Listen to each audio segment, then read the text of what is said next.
Warahmatullahi wabarakatuh. Perkenalkan, saya Hadi Muhammad dengan NPM 10120878 kelas H2. Saya di sini melakukan presentasi untuk memenuhi tugas ETS Manajemen Kualitas. PT Uniper Indonesia TBK terdiri dari dan telah beroperasi sejak 1933, terus berkembang dan berinovasi. Kini PT Uniper Indonesia menjadi perusahaan fast moving consumer good terdepan di pasar Indonesia. Unilever Indonesia memiliki lebih dari 40 brand yang terbagi dari dua segmen, yaitu usaha dan home and personal care dan nutrition and ice cream. Keuangan memecahkan saham kenaikan serta penurunan harga besar penurunan laba bersih perusahaan akibat peningkatan belanja operasional. PT Unilever Indonesia telah go publik pada tahun 1982 dan sahamnya tercatat dan diperdagangkan Bursa Efek Indonesia. PT Unilever Indonesia memiliki 9 pabrik yang berada di Cikarang dan Rungkut. 9 pabrik tersebut telah mendapatkan sertifikasi halal dari Majelis Ulama, yaitu MUI. Sejak 5 Desember 1933, PT Unilever Indonesia telah tumbuh menjadi salah satu perusahaan fast moving consumer good, yaitu FMCG terkemuka di Indonesia, yang senantiasa menemani keseharian masyarakat melalui berbagai produknya seperti Pepsodent, Lux, Techboy, dan lainnya. Unilever Indonesia pertama kali menawarkan sahamnya kepada publik pada 1981 dan terdaftar di Bursa Efek Indonesia sejak 11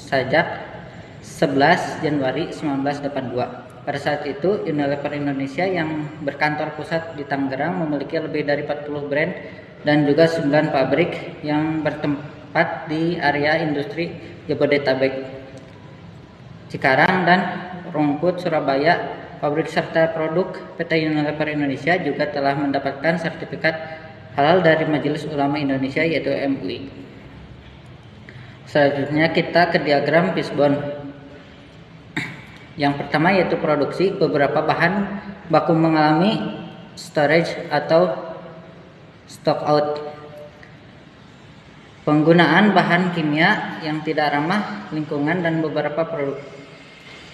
Yang selanjutnya ke lingkungan, krisis lingkungan, yaitu krisis lingkungan dan energi terlalu besar menghasilkan emisi gas rumah kaca.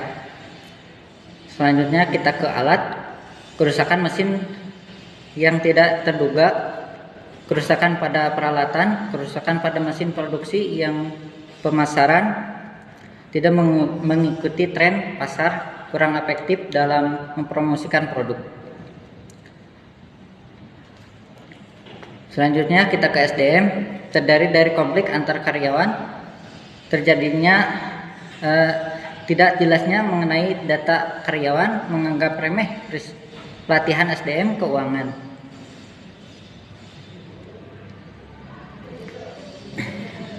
Pemecahan saham mengenai serta penurunan harga pasar, penurunan laba bersih. Selanjutnya kita ke diagram Peto yang terdiri dari produksi sejumlah 6 tulang sekitar 15%, lingkungan sejumlah 6 tulang sekitar 15%, alat sejumlah 4 tulang sekitar 10%, pemasaran sejumlah 8 tulang sebesar 20%, sumber daya manusia sejumlah 10 tulang sebesar 25%, keuangan sejumlah 6 tulang dan sebesar 15%. Sekian dari diagram Peto. Kita lanjut ke tabel presentase kumulatif. 60% menyebabkan utama SDM 25%, pemasaran 20%, dan keuangan 15%. Sejumlah penyebab 60% Penyebab terbesar dari kategori SDM untuk perusahaan adalah kinerja dan kualitas SDM masih rendah, serta dalam pemasaran harus diperhatikan agar kedepannya lebih membaik, dan lingkungan pekerjaan yang kurang baik serta alat-alat yang masih harus diperhatikan. Sekian dari saya. Wassalamualaikum warahmatullahi wabarakatuh.